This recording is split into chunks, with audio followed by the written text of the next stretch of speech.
Jalen Brunson. All you got to say, Jalen Brunson. Wow. Game ones in the Eastern Conference Finals in Madison Square Garden the last 2 years have been crazy. Almost a guaranteed comeback. We had it last year with the Pacers. This time the Knicks are on the right side of it, and just crazy fourth quarter. You didn't think last night's game would have been topped. Tonight we get an overtime game.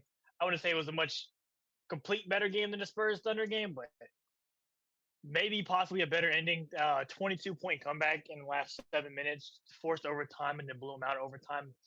Absolutely nuts. Um, Through the first half, it was a close game. I forgot, was that like 9-7, something like that. Not many people getting going except Donovan Mitchell or getting going efficiently. Very much a defensive game. No one was really lighting it up tonight besides Donovan Mitchell. And then towards the end, I think the whole Knicks team caught fire.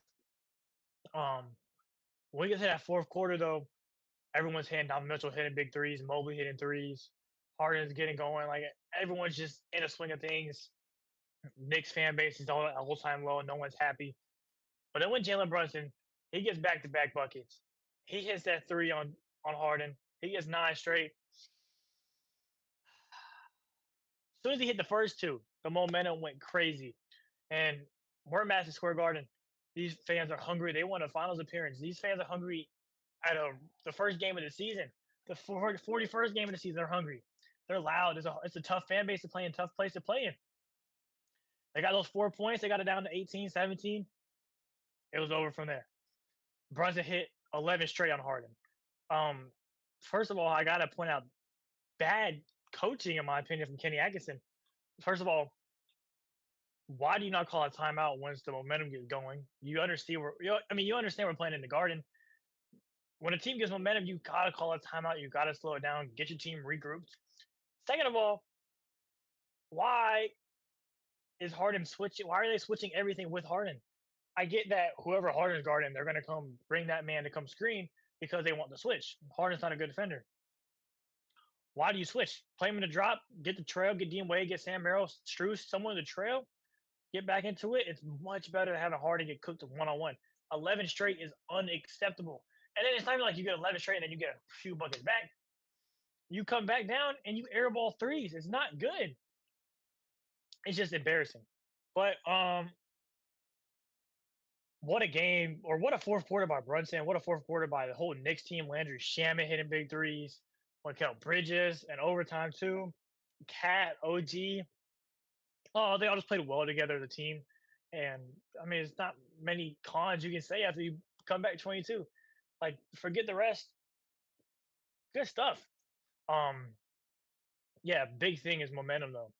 Like in any sport you play, when you get the momentum, away team gets rattled, home team gets rattled. Whoever's on the wrong side, you get rattled, you get shooken up, you get sped up, and it doesn't go really good. Doesn't go really well for you. The Knicks got a team takeover, especially Brunson. Brunson had his takeover.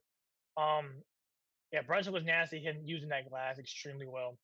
He ended off with 38, 15 for 29. He probably had about 19. I think he had 15 in the fourth, and then probably had a couple in the overtime. I forgot how much, but he played well. Um, the Knicks bench, not really anybody showed up. Deuce McBride didn't show up.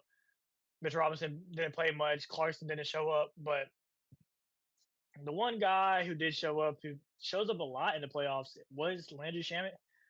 Hit that big bouncing three. It was just all reminded me of the Pacers comeback last year. How Brunson was looking like Neesmith in that paint, instead of hitting all the threes. Mikal Bridges, shot clock running down. He turns back around and hits that three. Landry Shamet gets the bounce in. It was all just like retrickling my mind, and it was a great experience, great game. Um, Getting outscored 44-11 in the final 7:30 in overtime is just bad. What was it, 93-71, and you end off 115-104? That's embarrassing, bro. That's embarrassing. You score 11 points in 12 minutes. Um, Probably the biggest disappointment for the Knicks was, or on the offensive side, was OG. But it is his first game back from the injury in the Hawk series, or not the Hawk series, the Sixer series, which is it's fine. They swept them, so He's been gone for a little minute. Cleveland was in a game seven, so he hasn't played like a week, week and a half, however long it is.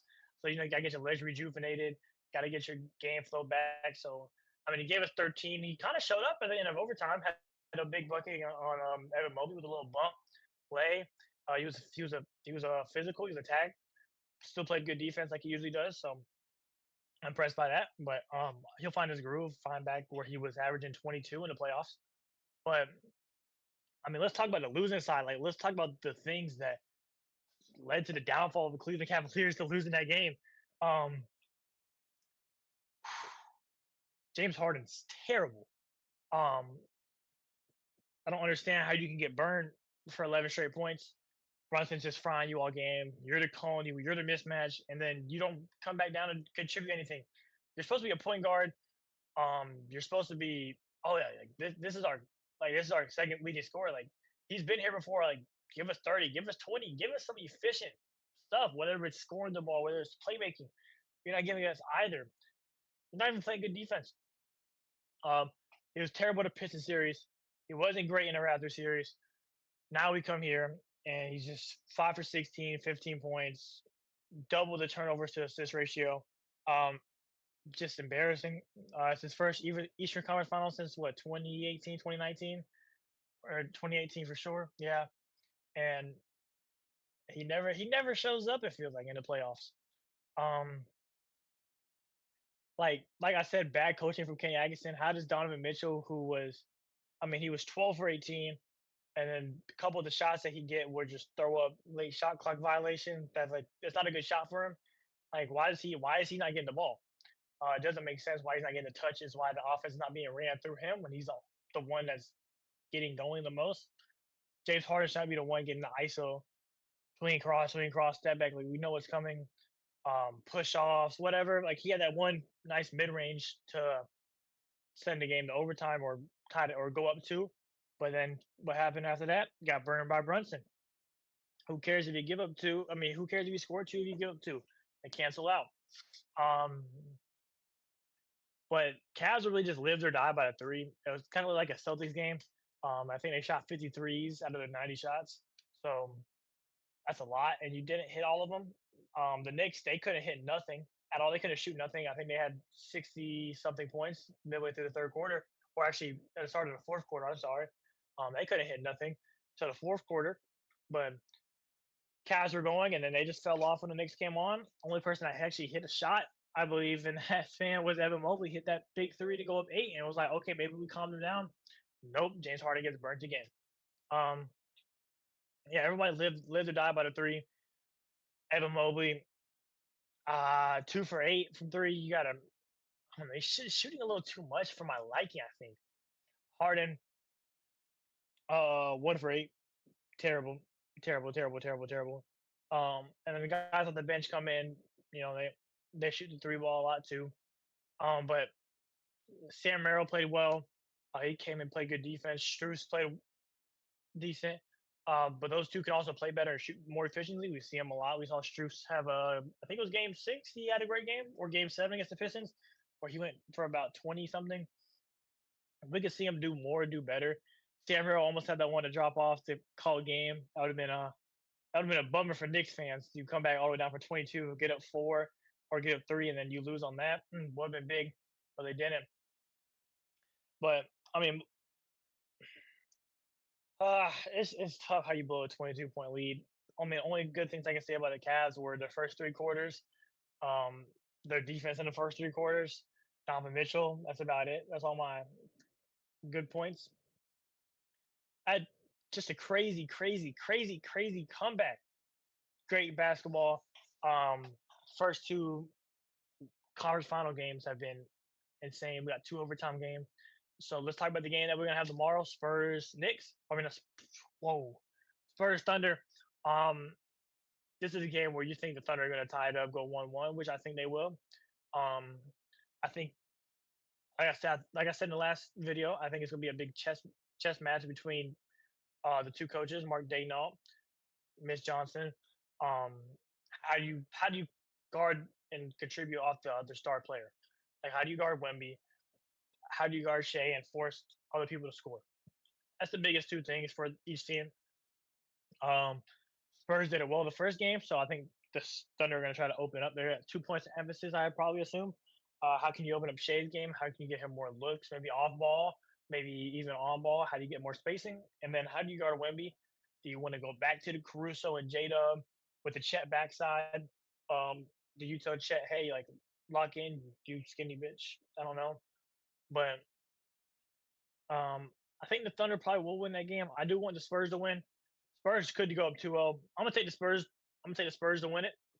I think Wemby's gonna have another big game, but like I said, chess match. It's all about the drawing board. Would you go back to the drawing board? But I think Greg Pop somehow will come in that film room and draw up some good things for Wembanyama and the Spurs. I think my biggest point of emphasis for the last game for the Spurs I need to tighten up on was getting sped up. Which first game it was all fine and they won. So we come into game two. I believe Castle, he had 11 turnovers in the first game. I think those will calm down. I don't know what the update is on Fox, which I am kind of curious about. If Fox is playing, Dylan Harper's going to get back to the bench, probably. But if um if Fox comes back, I think he won't play as much because Dylan Harper just gave us what 21, 11, 6, and 7. Like just a crazy, crazy, crazy good game for a rookie. And he looked really polished out there, comfortable. Um, it looks like he's a game time decision for Wednesday. But I probably think he'll play. And even if he doesn't, I think the Spurs are ready to go. Devin Vassell. I want to talk about Devin Vassell. Like they nobody Shea couldn't score on him, J Dub couldn't score on him, Chet couldn't score on him. He had that big block to save the game in double overtime. Vassell's an underrated defender, and that's what the Spurs are. I mean, they're all young. They have an average age of I believe 22. I saw it was earlier. Vassell, Harper, Fox, Castle, Champagne, Wemby. I mean, they all have great defenders all across the floor, 1 through 5. Keldon Johnson, and each of them can guard 1 through 4, and then Wemby can guard 1 through 5. It's just they built a great team in a lottery in the draft. They did get a little lucky, obviously, but I like what they're doing over there. I'm taking the Spurs in 7 still, but if the Thunder don't take this one, it might be a little less of 7. But let me know what y'all think down below. Um, let me know if y'all think's gonna win the series. I got ah damn, I had Cavs in 7. I got Cavs in 7 still. I got Spurs in 7, and then we'll talk about the finals when the time comes around. But until next time.